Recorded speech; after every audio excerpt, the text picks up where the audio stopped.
All right, guys, welcome back, and thank you guys for sticking with us. So some of you may know Mr. Glenn as the mayor of Vernon, but he's actually a radio head. Can I call you that? You can call me it, yes. Well, I went to his stomping grounds, and I thought it was only fair if you came to my stomping grounds in the TV. We had a great time that day, We too. did. Okay, so let's just kick right off into it. Mr. Glenn, when did you get into radio?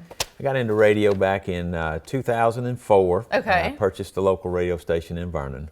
And did you have, was this the start of everything, or did you kind of have interest before? It came through a business deal. I'd never had a desire whatsoever to own one, and so it just came through a business deal, and I ended up with it, and we've tried to make the best out of it. Wow. Okay, so let's talk about, you guys have had some local artists who have ended up going into a bigger stage. So talk to me about some of these guests that you guys have had. Well, we opened up a segment where we let local people come in and try to, help them out and be discovered.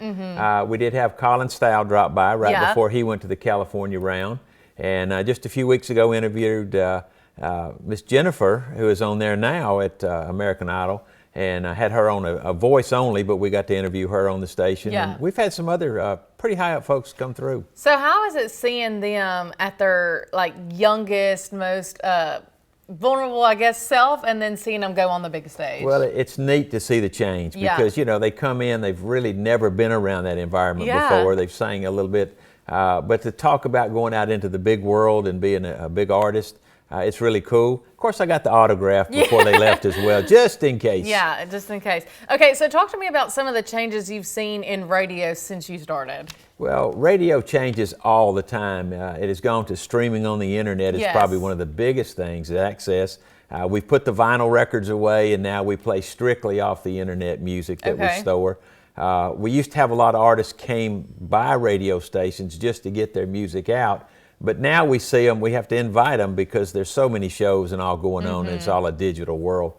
But we still do that. We try to do what the public wants to see and hear from our radio station. Okay, and I know you let me even go on the radio, and as funny as it is, I told you, in TV, you kind of see what's going on, but in radio, you don't. So how would you say you get people comfortable on radio who come through? Well, you got to make them relax, first of all. You sit down, you talk, and you set them in just like we're doing here. You set them across the table from you put the mics in front, and you just start a conversation, and then all of a sudden they realize, hey, there's not much to this. It's pretty easy. And so what was our segment that we did and people would call in? Was that Party Line? We call it Party Line. Okay, I called it Party Time. No, well, it's the same thing for you that day, but we let people call in and buy, sell, and trade items right across the radio, and it's a huge hit.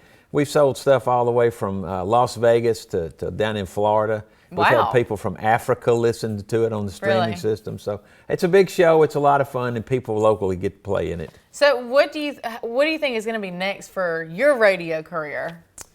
Probably my retirement.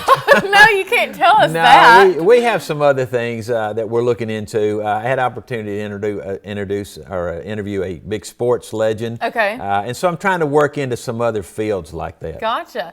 And if let's just say with the radio, you have the local people call in. Right. So that means that they're definitely listening. I guess, how does that feel to know that you really have these local supporters? Well, it's great to know that people listen to your radio station. Yep. And the most fun is you're in a different place, you're walking around talking, and somebody comes up and says, I know that voice from somewhere. Where do I know you at? And you just say, hey, it's Party Line or WJEC, and people say, that's it. That is funny that they would recognize your voice. They do. Because they don't see who you are. Never see Whereas me. they see us on That's TV. That's right. And see, they probably wouldn't recognize your voice because they're looking at you. True. But yeah, it's all voice dictated in radio. And I found out too, what do we call it, dead space or dead air? I just forgot to keep talking, and I was like, what are you talking about? And you told me we were live. That's dead air. That's wasted time. You can't get it back, so you got to constantly have something on your mind. We tell a lot of jokes. We tell a lot of stories,